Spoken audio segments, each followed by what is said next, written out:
The Damned Thing by Ambrose Bierce. Narrated by Paul Cram. By the light of a tallow candle, which had been placed on one end of a rough table, a man was reading something written in a book. It was an old account book, greatly worn, and the writing was not apparently very legible, for the man sometimes held the page close to the flame of the candle to get a stronger light upon it. The shadow of the book would then throw into obscurity a half of the room, darkening a number of faces and figures. For besides the reader, 8 other men were present. 7 of them sat against the rough log walls, silent and motionless, and, the room being small, not very far from the table. By extending an arm, any one of them could have touched the 8th man, who lay on the table, face upward, partly covered by a sheet, his arms at his sides. He was dead. The man with the book was not reading aloud, and no one spoke. All seemed to be waiting for something to occur. The dead man only was without expectation. From the blank darkness outside came in, through the aperture that served for a window, all the ever unfamiliar noises of night in the wilderness. The long, nameless note of a distant coyote, the stilly, pulsing thrill of tireless insects in trees, strange cries of night birds, so different from those of the birds of day, the drone of great blundering beetles, and all that mysterious chorus of small sounds that seem always to have been but half heard when they have suddenly ceased, as if conscious of an indiscretion. But nothing of all this was noted in that company. Its members were not overmuch addicted to idle interests in matters of no practical importance. That was obvious in every line of their rugged faces, obvious even in the dim light of the single candle. They were evidently men of the vicinity, farmers and woodmen. The person reading was a trifle different. One would have said of him that he was of the world, worldly, albeit there was that in his attire which attested a certain fellowship with the organisms of his environment. His coat would hardly have passed muster in San Francisco. His footgear was not much of urban origin, and the hat that lay by him on the floor, he was the only one uncovered, was such that if one had considered it as an article of mere personal adornment, he would have missed its meaning. In countenance, the man was rather prepossessing, with just a hint of sternness, though that he may have assumed or cultivated as appropriate to one in authority. For he was a coroner. It was by virtue of his office that he had possession of the book in which he was reading. It had been found among the dead man's effects, in his cabin, where the inquest was now taking place. When the coroner had finished reading, he put the book into his breast pocket. At that moment, the door was pushed open and a young man entered. He, clearly, was not of mountain birth and breeding. He was clad as those who dwell in cities. His clothing was dusty, however, as from travel. He had, in fact, been riding hard to attend the inquest. The coroner nodded. No one else greeted him. "Oh, we have waited for you," said the coroner. "It is necessary to have done with this business tonight." The young man smiled. "I am sorry to have kept you," he said. "I went away not to evade your summons, but to post to my newspaper an account of what I suppose I am called back to relate." The coroner smiled. "The account that you posted to your newspaper," he said, "differs probably from that which you will give here under oath." "That," replied the other, rather hotly and with a visible flush, "is as you choose. I used manifold paper and have a copy of what I sent, It was not written as news, for it is incredible, but as fiction. It may go as part of my testimony under oath. But you say it is incredible. That is nothing to you, sir. I also swear that it is true.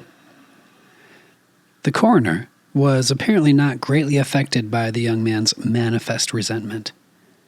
He was silent for some moments, his eyes upon the floor. The men about the sides of the cabin talked in whispers, but seldom withdrew their gaze from the face of the corpse. Presently, the coroner lifted his eyes and said, "We will resume the inquest." The men removed their hats. The witness was sworn. "What is your name?" the coroner asked. "William Harkner." "Age?" 27. "You knew the deceased, Hugh Morgan?" "Yes." "You were with him when he died?" "Near him." "How did that happen? Your presence, I mean." "I was visiting him at his place to shoot and fish. A part of my purpose, however, was to study him and his odd, solitary way of life. He seemed a good model for a character in fiction. I sometimes write stories." "I sometimes read them." "Thank you." "Stories in general, not yours." Some of the jurors laughed. Against a somber background, humor shows highlights. Soldiers in the intervals of battle laugh easily, and a jest in the death chamber conquers by surprise. "Relate the circumstances of the man's death," said the coroner. "You may use any notes or memoranda that you please." The witness understood. Pulling a manuscript from his breast pocket, he held it near the candle, and turning the leaves until he found the passage that he wanted, began to read. "The sun had hardly risen when we left the house. We were looking for quail, each with a shotgun, but we had only one dog. Morgan said that our best ground was beyond a certain ridge that he pointed out, and we crossed it by a trail through the chaparral. On the other side was comparatively level ground, thickly covered with wild oats. As we emerged from the chaparral, Morgan was but a few yards in advance. Suddenly, we heard at a little distance to our right, and partly in front, a noise, as of some animal thrashing about in the bushes, which we could see were violently agitated. 'We've started a deer,' I said. 'I wish we had brought a rifle.' Morgan, who had stopped and was intently watching the agitated chaparral, said nothing, but had cocked both barrels of his gun, and was holding it in readiness to aim. I thought him a trifle excited, which surprised me, for he had a reputation for exceptional coolness, even in moments of sudden and imminent peril. 'Oh, come,' I said. 'You're not going to fill up a deer with quail shot, are you?'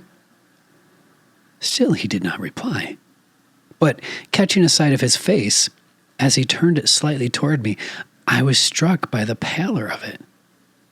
Then I understood that we had serious business on hand, and my first conjecture was that we had jumped a grizzly. I advanced to Morgan's side, cocking my piece as I moved. The bushes were now quiet, and the sounds had ceased. But Morgan was as attentive to the place as before. 'What is it? What the devil is it?' I asked. 'That damned thing,' he replied, without turning his head. His voice was husky and unnatural. He trembled visibly. I was about to speak further when I observed the wild oats near the place of the disturbance moving in the most inexplicable way. I can hardly describe it. It seemed as if stirred by a streak of wind, which not only bent it but pressed it down, crushed it so that it did not rise, and this movement was slowly prolonging itself directly toward us. Nothing that I had ever seen had affected me so strangely as this unfamiliar and unaccountable phenomenon. Yet I am unable to recall any sense of fear. I remember and tell it here because, singularly enough, I recollected it then that once, in looking carelessly out of an open window, I momentarily mistook a small tree close at hand for one of a group of larger trees at a little distance away. It looked the same size as the others, but being more distinctly and sharply defined in mass and detail, it seemed out of harmony with them. It was a mere falsification of the law of aerial perspective, but it startled, almost terrified me. We so rely upon the orderly operation of familiar natural laws that any seeming suspension of them is noted as a menace to our safety, a warning of unthinkable calamity. So now the apparently causeless movement of the herbage and the slow, undeviating approach of the line of disturbance were distinctly disquieting.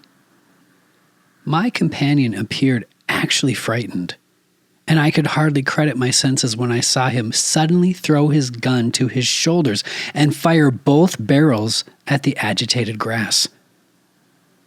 Before the smoke of the discharge had cleared away, I heard a loud, savage cry, a scream like that of a wild animal, and flinging his gun upon the ground, Morgan sprang away and ran swiftly from the spot. At the same instant, I was thrown violently to the ground by the impact of something unseen in the smoke, some soft, heavy substance that seemed thrown against me with great force. Before I could get upon my feet and recover my gun, which seemed to have been struck from my hands, I heard Morgan crying out as if in mortal agony, and mingling with his cries were such hoarse, savage sounds as one hears from fighting dogs. Inexpressibly terrified, I struggled to my feet and looked in the directions of Morgan's retreat. And may heaven in mercy spare me from another sight like that.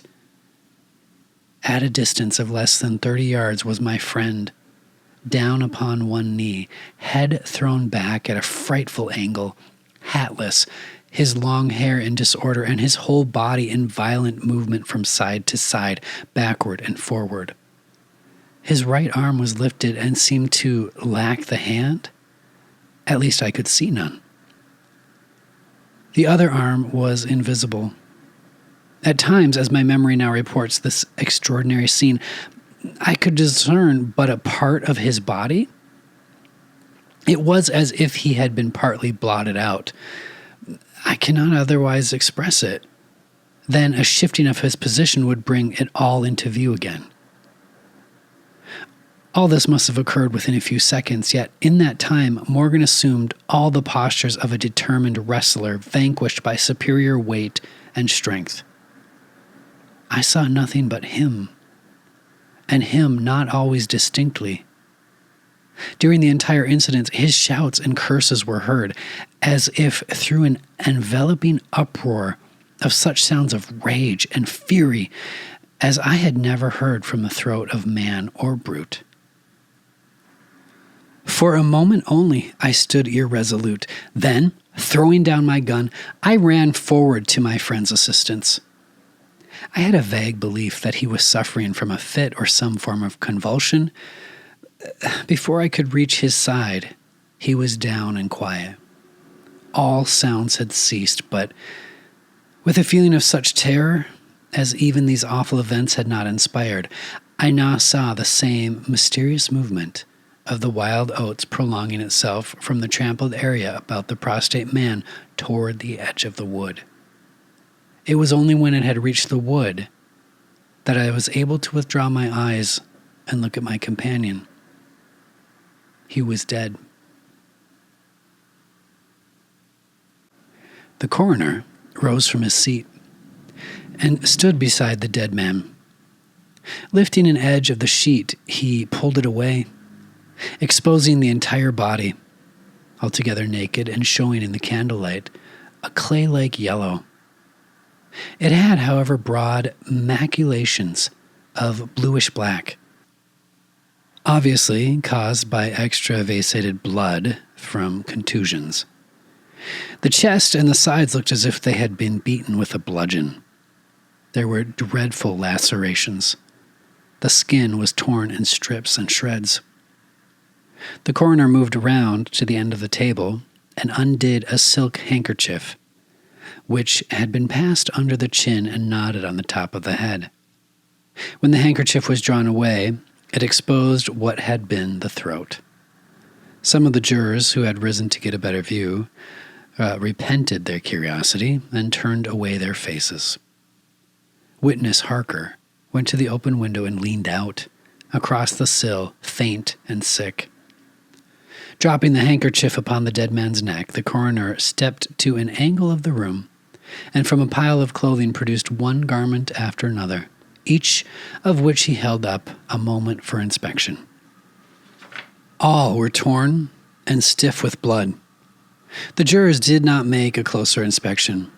They seemed rather uninterested. They had, in truth, seen all this before, the only thing that was new to them being Harker's testimony. "Gentlemen," the coroner said, "we have no more evidence, I think. Your duty has been already explained to you.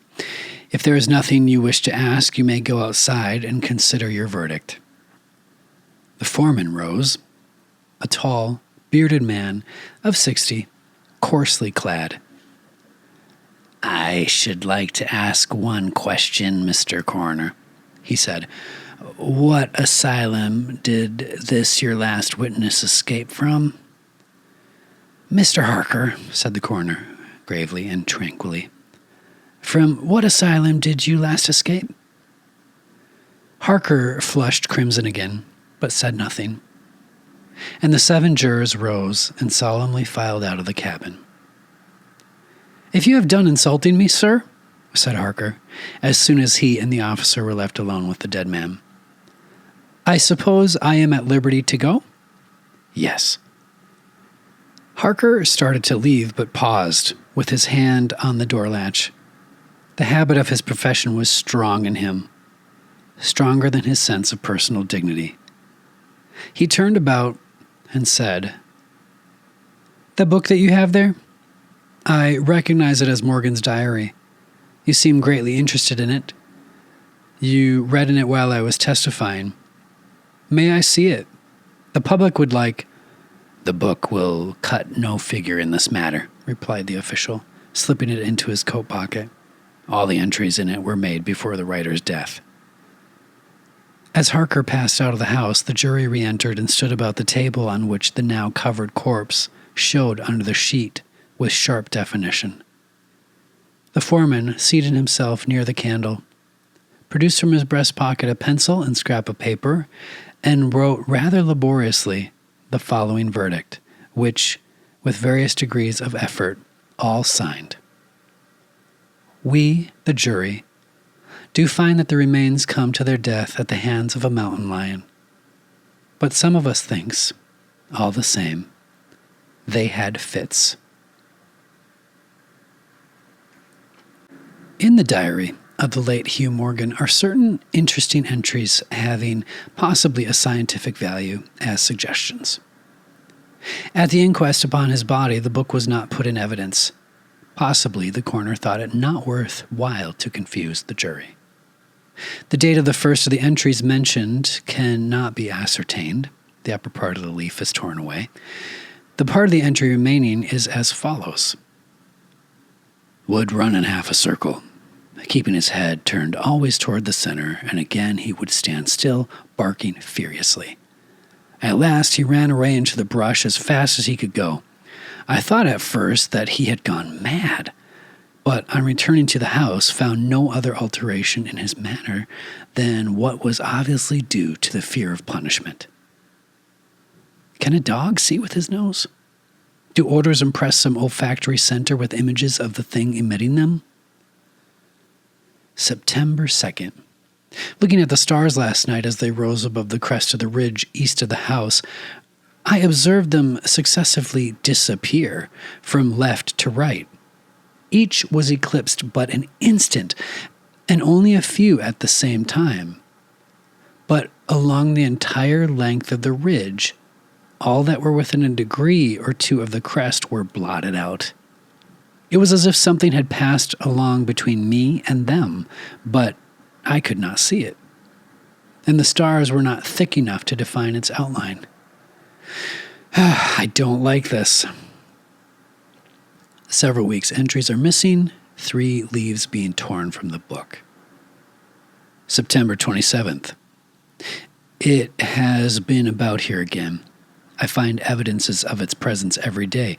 I watched again all of last night in the same cover, gun in hand, double charged with buckshot. In the morning, the fresh footprints were there as before.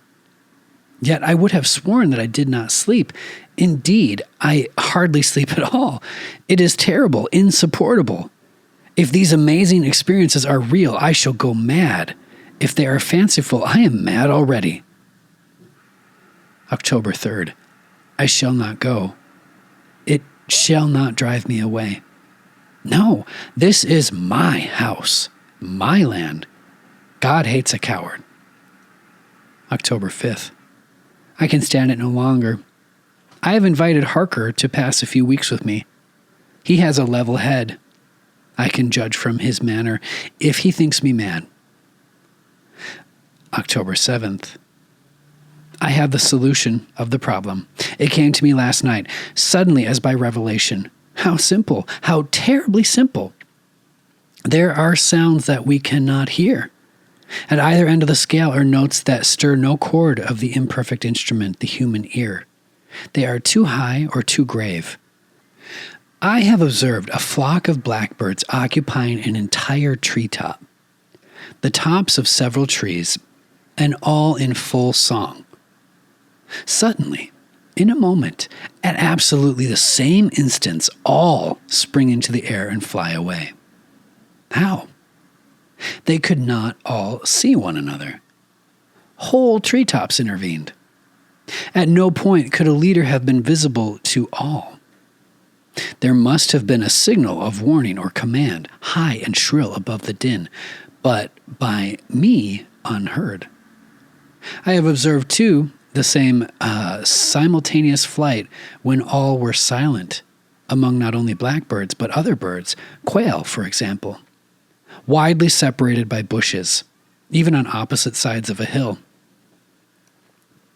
It is known to seamen that a school of whales basking or sporting on the surface of the ocean, miles apart, with the convexity of the earth between them, will sometimes dive at the same instant, all gone out of sight in a moment. The signal has been sounded, too grave for the ear of the sailor at the masthead and his comrades on the deck, who nevertheless feel its vibrations in the ship as the stones of a cathedral are stirred by the bass of the organ. As with sounds, so with colors. At each end of the solar spectrum, the chemist can detect the presence of what are known as actinic rays. They represent colors, integral colors, in the composition of light, which we are unable to discern. The human eye is an imperfect instrument. Its range is but a few octaves of the real chromatic scale. I am not mad. There are colors that we cannot see. And God help me, the damned thing is of such a color. This has been That Damned Thing by Ambrose Bierce, narrated by Paul Cram. So I first came across this story, That Damned Thing, several months ago when I was looking at some short stories to narrate. And something about this one really caught my attention. Actually, Ambrose Bierce's short stories like these, I've done a couple of his now. They're all a little bit creepy, but they're also, there's usually some commentary on like human, the traits that we that we all have as human beings, or some sort of a social insight. Something that I really find interesting about this piece is there's an underlying thought, and I can kind of see it after reading it a few times, but there's an underlying thought that he's talking a bit here about homosexuality. And we can see that. We can see sort of these I don't know. There's just a lot of different thoughts that I have in reading this. Like, I sort of love that there's something in this. I'm sure that there's scholars and people that can sort of dissect this way better than I, but there's something I love about the ending of this piece where he's talking about colors, and he does such a beautiful job explaining like how we as human beings, our eyes and our ears and things like there's things that are outside of our ability to even hear or to see. But there's just something in this that I really appreciate as a queer man. There's something there's something towards the end too when he's talking about color. And he's like, there's colors that we don't see. For me, obviously the rainbow it's a symbol not just for me, but for queer people everywhere. And just kind of thinking about that and thinking about this story. It's just interesting. Yeah. But if you enjoyed this story, please listen to some more. I've got a few here online. And also check me out and look around. I'm also on some other social media platforms and things like that. Much appreciated. Drop a comment, and I hope that you're having the day that you deserve. Smooches.